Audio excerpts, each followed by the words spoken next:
SMK Seri Selayang ditubuhkan pada 1 Disember 1994 dengan nama SMK Taman Selayang 2. Pada peringkat awal penubuhannya, sekolah ini telah menumpang di SMK Taman Selayang 1 sebelum berpindah ke bangunan sekarang pada 15 April 1995. Pada 9 April 2000, nama sekolah ini telah ditukarkan kepada Sekolah Menengah Kebangsaan Seri Selayang dan dirasmikan oleh Menteri Besar Selangor, Datuk Seri Abu Hassan bin Omar.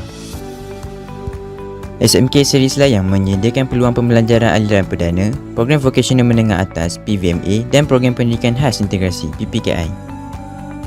Sehingga kini, SMK Seri Selayang telah diterajui oleh 113 orang guru yang cemerlang, bilangan staf seramai 13 orang dan enrolment murid pada tahun 2026 ialah seramai 1,697 orang.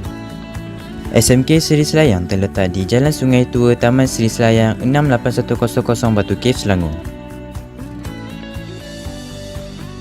School Leader Team diterajui oleh Pengetua SMK Seri Selayang, Rahmat Bibi binti SS Abdul Razak, Penolong Kanan Pentadbiran Marini binti Wan Abdullah Zawawi, Penolong Kanan Hal Ehwal Murid Hamizah binti Abdul Hamid,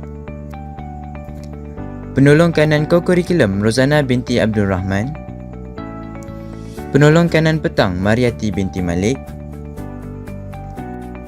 Penolong Kanan Pendidikan Khas Abdul Rahman bin Osman. School Middle Leader Team dikendali oleh Guru Kanan Mata Pelajaran Teknik dan Vocational Kala Selvi Anak Perempuan Etiken, Guru Kanan Mata Pelajaran Bahasa Jahiza binti Jumain, Guru Kanan Mata Pelajaran Sains dan Matematik Syamsyur Yanis binti Hamdan, Guru Kanan Mata Pelajaran Kemanusiaan Ahmad Nazri bin Muhammad Mansur. Visi SMART-SAS, pendidikan berkualiti, insan terdidik, negara sejahtera. Misi SMART-SAS, melestarikan sistem pendidikan yang berkualiti untuk membangunkan potensi individu yang memenuhi aspirasi negara.